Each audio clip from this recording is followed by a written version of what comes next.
বোরো ফসল ঘরে তুলতে মাঠে নেমেছেন নেত্রকোনার হাওর অঞ্চলের কৃষক কৃষানীরা। অতিবৃষ্টিতে জলাবদ্ধতায় ফসল নষ্ট এবং ধানের দাম কম থাকায় লোকসানের শঙ্কায় কৃষকরা।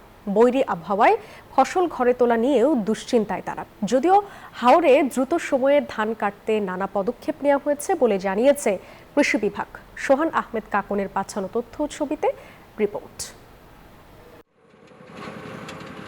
হাওর অধ্যুষিত নেত্রকোনার মদন মোহনগঞ্জ, খালিয়াজুড়ি সহ জেলার সব কয়টি উপজেলায় নিম্নাঞ্চলে পুরোদমে শুরু হয়েছে আগাম জাতের ধান কাটা।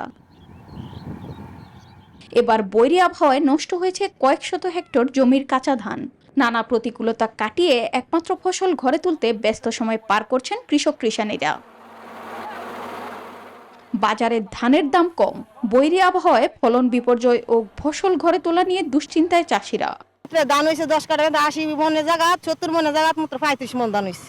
আবার 820 মন বেচছি। নদীতে বাইছে এই জোয়ার আসছে, পরে আবার এটা যাইছে না পানি, এই অবস্থা আছে এখনো তলে। 1 নম্বর ধান এটা আমরা কিনতেছি 900 টাকা, আর যেটা ছিটা হয়ে গেছে কিছু ছিটা হয়ে গেছে এটা 800 850 টাকা।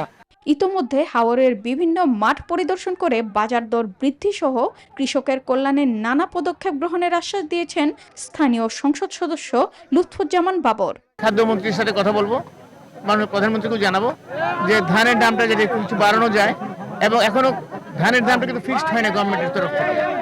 তো আমি সেটা বাড়ানো যায় কিভাবে সেটা আলোচনা করে দেখি কতদূর বাড়ানো যায়। শুধুমাত্র হাওরে 1007 কোটি টাকার ধান উৎপাদনের আশা কৃষি বিভাগের।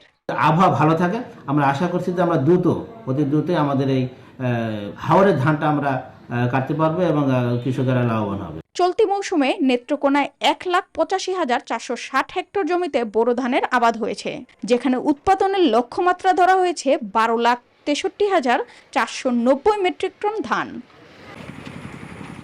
Desk report, news 24।